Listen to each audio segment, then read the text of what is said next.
ఎవరో నాకు కితాబిస్తే నా విలువ ఎక్కువ కాదు, ఎవరో నాకు కితాబు ఇవ్వకపోతే నా విలువ తక్కువ కాదు. నేను రాజశేఖర్ రెడ్డి రక్తం. రాజశేఖర్ రెడ్డి గారు వైఎస్ రాజశేఖర్ రెడ్డి గారు అయినప్పుడు ఆయన బిడ్డ వైఎస్ షర్మిలారెడ్డి కాకుండా ఎలా పోతుంది? ఆయన మనవడు రాజశేఖర్ రెడ్డి గారు మరీ ముఖ్యంగా కోరుకొని మా నాన్న పేరు పెట్టుకుంటాను అని వైఎస్ రాజారెడ్డి అని పేరు పెడితే ఆ మనవడికి ఆ పేరు కాకుండా ఎలా పోతుంది? ఎవరు ఎన్నైనా మాట్లాడొచ్చు వాళ్ళ స్వార్థం కోసం, కానీ నిజం ఎప్పటికీ నిలకడగానే నిలుస్తుంది. నేను రాజశేఖర్ రెడ్డి గారి రక్తాన్ని, ఆయన ఆశయాలను కాపాడడం కోసమే ఈరోజు కాంగ్రెస్ పార్టీలో ఇంత గట్టిగా ఆంధ్ర రాష్ట్రానికి వచ్చి పోరాటం చేస్తున్నా. మీరు ఎన్నైనా మాట్లాడొచ్చు. ఈరోజు పొద్దున చాలా దగ్గరి మనుషులు కూడా చాలా విచిత్రమైన, చాలా బాధ కలిగించే కామెంట్లు చేశారు.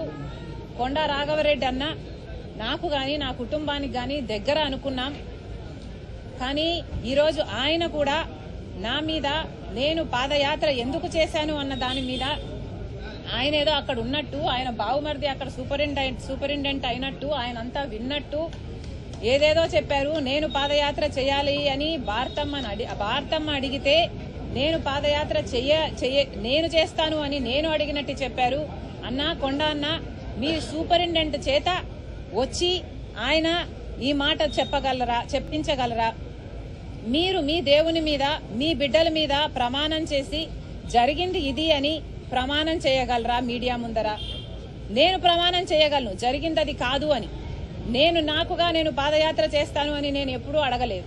నన్ను కోరితే నేను ఒబ్లైజ్ చేశాను తప్పితే ఇది నిజం కాదు అని నేను నా బిడ్డల మీద, నా దేవుని మీద ప్రమాణం చేసి చెప్పగలను. ఇదే స్థాయిలో మీరు చెప్పగలరా? నేను నా భర్త పోయి అక్రమంగా డబ్బులు సంపాదించుకోవాలి అన్న ఉద్దేశంతో మేము జగన్ రెడ్డి దగ్గరికి వెళ్లి మేము అడిగినట్టుగా మీరు చెప్తున్నారు.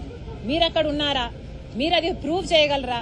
కనీసం నేను విజయవాడకు ఆ ప్రమాణ స్వీకారం రోజు తర్వాత ఒక్కసారి ప్రైవేట్ అఫైర్స్ విషయంగా పోవడం తప్పితే, అది కూడా విజయమ్మ గారితో సహా నా భర్తతో కాదు పోవడం తప్పితే, మొన్న పెళ్లి కార్డు ఇచ్చేంత వరకు నేను ఎప్పుడూ పోలేదు.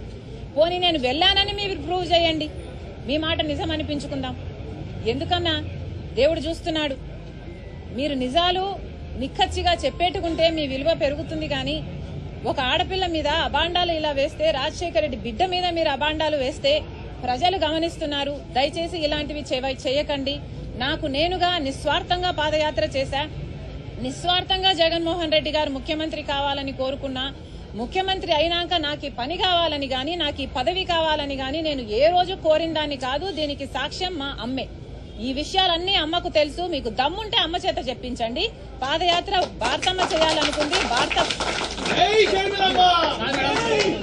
వద్దమ్మా